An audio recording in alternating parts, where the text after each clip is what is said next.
মূল্যবান সম্পদ, সেটা জমি হতে পারে, বাড়ি হতে পারে, এরকম কোনো সম্পদ, অথবা ব্যাংকে রাখা বিপুল পরিমাণ অর্থ হতে পারে, তা যদি ওনার উত্তরাধিকারকে প্রদান করতে চান, তাহলে অবশ্যই ওই উত্তরাধিকারদেরও টিআইএন প্রয়োজন পড়ে।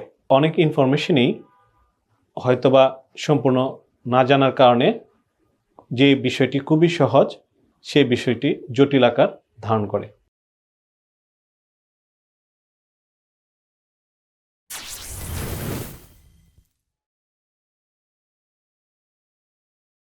বিসমিল্লাহির রহমানির রহিম।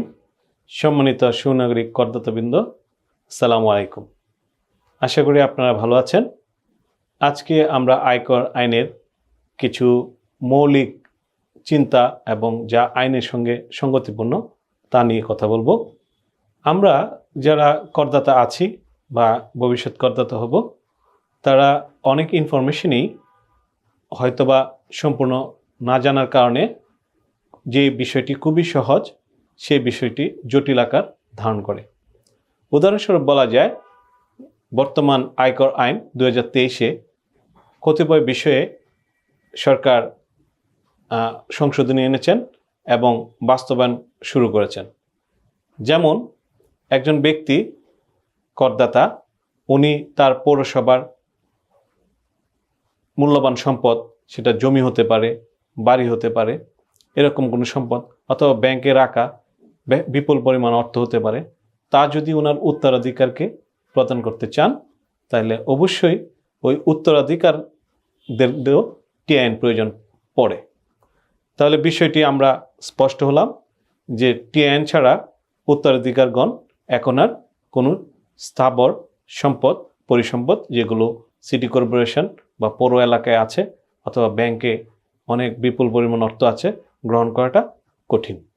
কেননা আয়কর কর্তৃপক্ষ আয়কর আইন 2023-এর 329 ধারায় স্পষ্টত উল্লেখ করেছেন যে এনবিআরকে কারা সহায়তা করতে বাধ্য।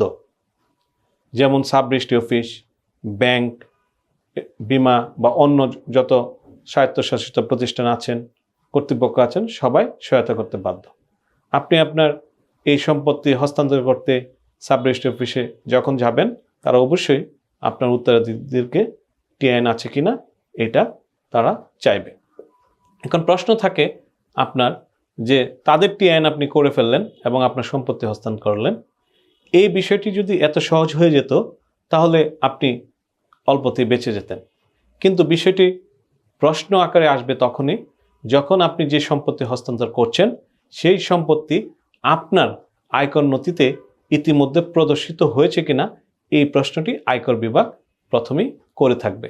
যখন আপনার উত্তরাধিকার টিআইএন গ্রহণ করার পর এই সম্পত্তি প্রদর্শন করে আয়কর নথি সৃষ্টি করে আয়কর বিভাগে জমা দিবে, তখনই এই প্রশ্ন আসবে। তাই আমি বক্তব্যের শেষ অংশে এই কথা বলতে চাই, যারা সম্পদ উপার্জন করছেন, অর্জন করছেন, তারা অবশ্যই নিজের ব্যক্তিগত আয়কর নথিতে তা প্রদর্শন করুন। ভবিষ্যতে হস্তান্তরের ক্ষেত্রে আপনি এবং আপনার উত্তরাধিকার অবশ্যই আয়কর থেকে ঝুঁকিমুক্ত এবং নিরাপদ থাকবেন।